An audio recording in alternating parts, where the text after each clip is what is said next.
പരീക്ഷയുടെ തലേന്ന് എല്ലാ ടെക്സ്റ്റ് ബുക്കും മൊത്തത്തിൽ വായിച്ചു തീർക്കാന്ന് പറഞ്ഞു കഴിഞ്ഞാൽ നടന്നൊന്നും വരില്ല. സ്പെസിഫിക്കലി നമ്മൾ ഹയർ ക്ലാസ്സസിലേക്ക് എത്തുമ്പോൾ. അപ്പോൾ നമ്മുടെ കയ്യിൽ നോട്ട്സ് ഉണ്ടാവണം. ആ നോട്ട്സ് നോക്കിക്കഴിഞ്ഞ് കഴിഞ്ഞാൽ നമുക്ക് പ്രധാനപ്പെട്ട എല്ലാ പോയിന്റുകളും കൃത്യമായി മനസ്സിലാവുകയും വേണം.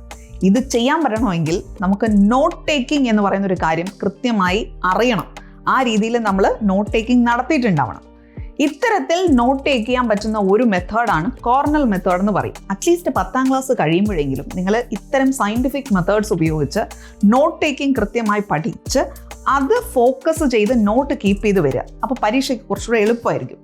ഈ കോർണൽ എന്ന് പറയുന്ന മെത്തേഡിൽ നമ്മളൊരു പേജിൻ്റെ 1/3 വെച്ചിട്ട് നേരെ ഒരു വര വരയ്ക്കുക. അതിൽ ആ എക്സ്ട്രീം ലെഫ്റ്റ് കോളത്തിൽ, അതായത് 1/3 ആയിട്ട് നിൽക്കുന്ന അത്രയും പോർഷനിൽ നമ്മൾ കീവേഡ്സ് എഴുതുക.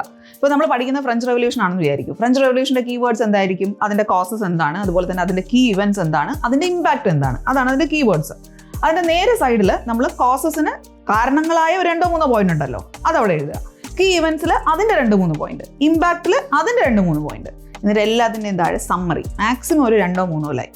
ഇതാണ് ഈ Cornell method of note taking എന്ന് പറയുന്നത്. ഇത് തന്നെ നിങ്ങൾ പാലിക്കണം എന്നൊരു നിർബന്ധമില്ല. നിങ്ങൾ പാലിക്കുന്ന ചില നോട്ട് ടേക്കിംഗ് മെത്തേഡ്സ് ഉണ്ടാവുമല്ലോ. അതെന്താണെന്നുള്ളത് ഈ വീഡിയോൻ്റെ താഴെ കമൻറ്റ് ചെയ്യൂ. വാട്ട് എവർ ഇറ്റ് ഇസ്, ഒന്ന് നോട്ടുകൾ എഴുതിയെടുക്കാൻ ശീലിക്കണം കേട്ടോ. Keep going. Happy learning.